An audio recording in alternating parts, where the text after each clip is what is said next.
Let me give you another piece. Senator John McCain's propaganda trip to Syria recently. He posed for some pictures. Two of the rebels that he posed with are terrorists from the Sunni Northern Storm Brigade. Okay.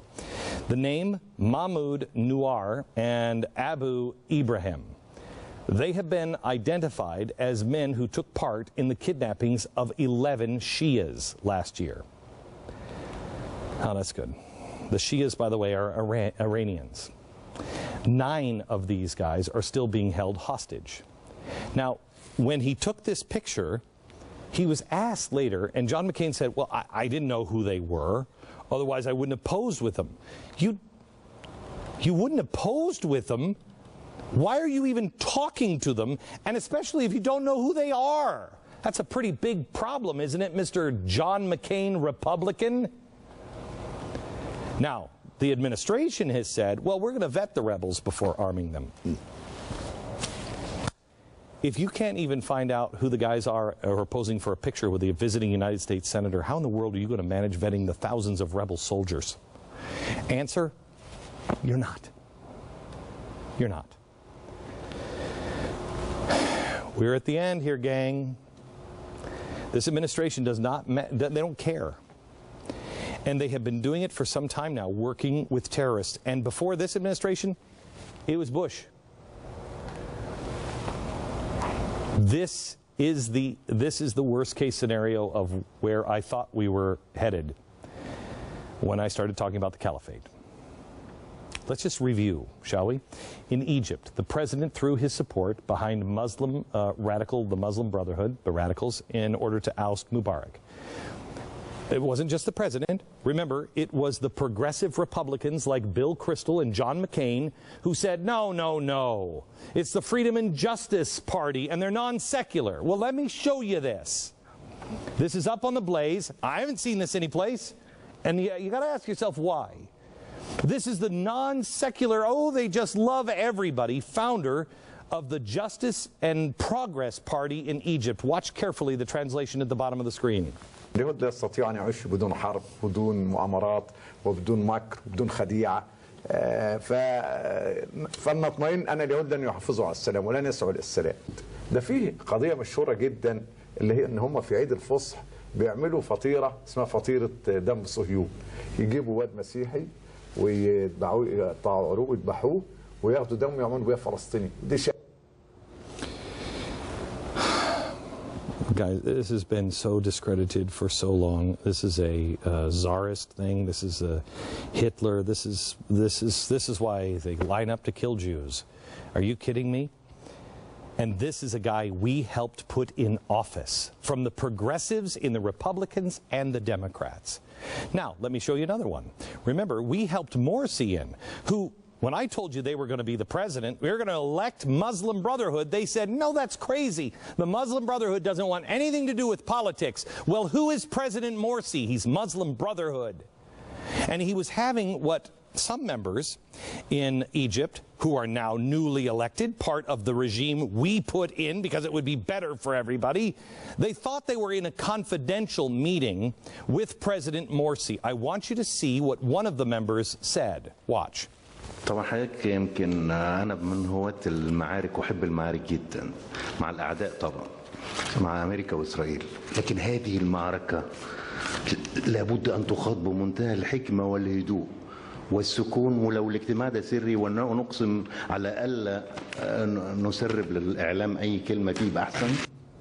We must take an oath not to leak anything because we're in a secret meeting. You know who is sitting at the end of that table? President Morsi, our friend, and he interrupted him, and he didn't say, hey, here's what he said. I just want you to know, this is not a secret meeting. This is being broadcast. No one in the media has reported that. It's time to wake your neighbors up. We are being sold like lambs to slaughter. In Libya, President Obama armed al-Qaeda terrorists in order to oust Gaddafi.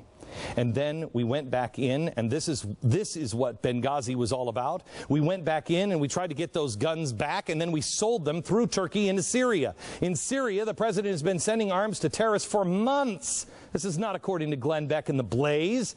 This is the New York Times reporting back in March, quote, The United States has been helping Arab governments, and Turkey send arms to the rebels. Remember the guy eating the liver and the heart? This is nothing new. The only difference is now our president is going directly to the guys eating the organs. We're not going through weapons brokers anymore like Turkey. Why? Because Turkey is now on fire. The world is about to spiral into chaos. So now, the president is under attack. The president's polling numbers, he's lost 17 points in the last 30 days with his youth supporters. Why? Well, because despite everything anybody might have thought, they might actually have a brain and are paying attention.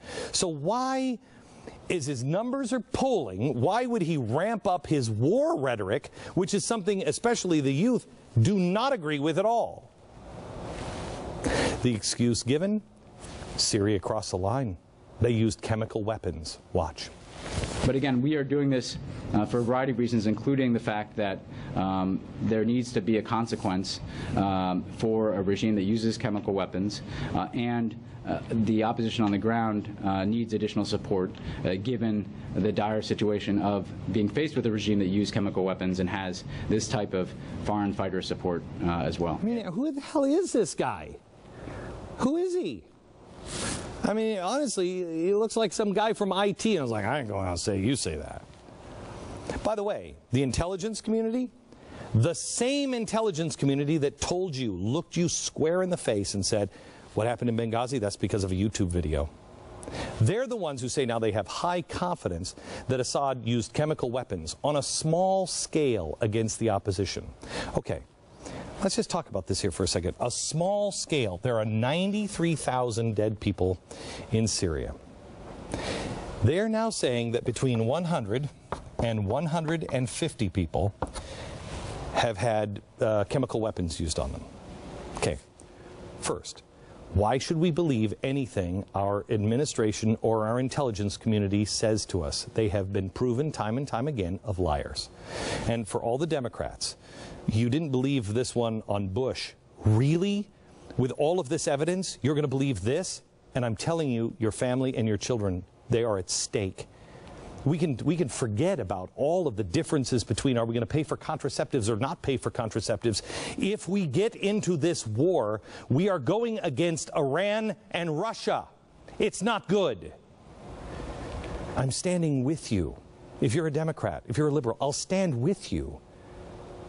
This is a point where we have to unite people together. Now, the second thing, the UN estimates 93,000 people have died in Syria. But now, because the method to kill 100 or 150 people, which would be 0.001%, suddenly, keywords, we have a responsibility to protect. We're compelled to act. Really? It's an excuse that doesn't match reality. The real reason they're saying they're pretty sure chemical weapons are being used is because of polling numbers. That's it. You're more apt to buy it if they're using chemical weapons. And for a brilliant Harvard genius, this doesn't work. This does not sound logic. Death is death. How people are being killed shouldn't matter. How many more people are being killed? Would it have been? Would we have said if they were killing the Jews in Germany, 93,000 Jews in Germany were dead? Oh, but they used a gas chamber on 100 of them, and the rest of them were taken out and shot. Would it make a difference? This rationale doesn't make any sense. Now here's the truth about Syria, and the real reason behind the president's fuzzy logic. This is not a new decision. This goes back to what I've told you the whole time. We have been supporting the rebels and the terrorists for months and months and months. It started under George Bush. We are on the wrong side. Now this president has upped the ante like crazy, and he is trying to keep the battle under the radar. But he's been forced to up the ante now because, for one thing, the press is starting to snoop around. Secondly, the rebels are losing and losing badly.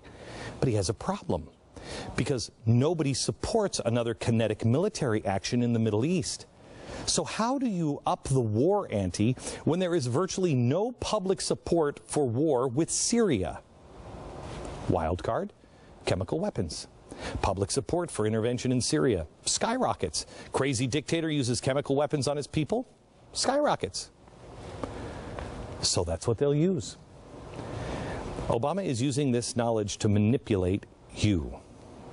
The problem is, this is not about the Syrian people.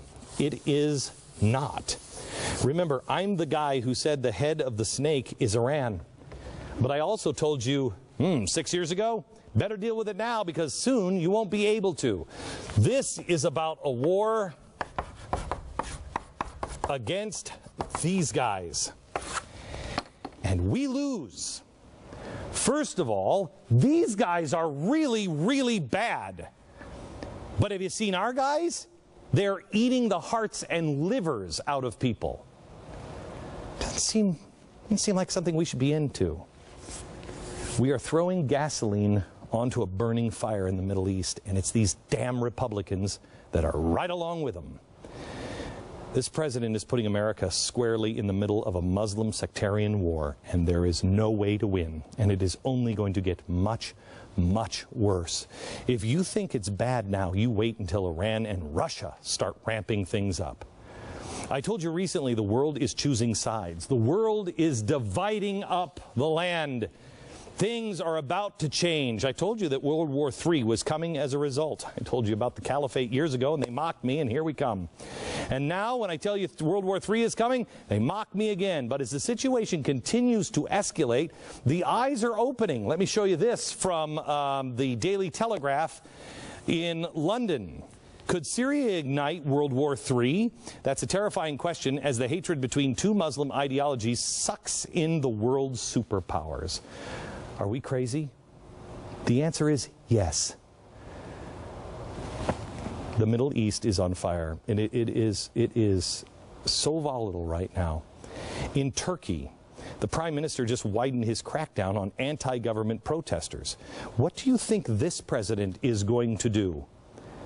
Even the medics who were trying to help the injured protesters, they cracked down on them. This is the worst violence after 3 weeks continued of protest. 400 people were detained yesterday alone.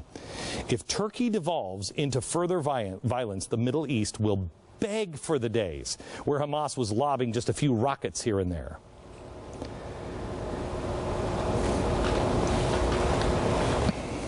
Nothing in Washington makes sense. John McCain, Lindsey Graham, Marco Rubio, Harry Reid, Nancy Pelosi, all of them. What they are doing on both sides of the aisle is certifiably insane.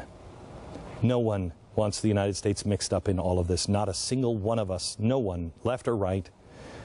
So where is the opposition? Where are those who, in retrospect, were right to question George W. Bush and say, what have Iraqis ever done to us? Well, try this. I think this one's from Michael Moore, is it not?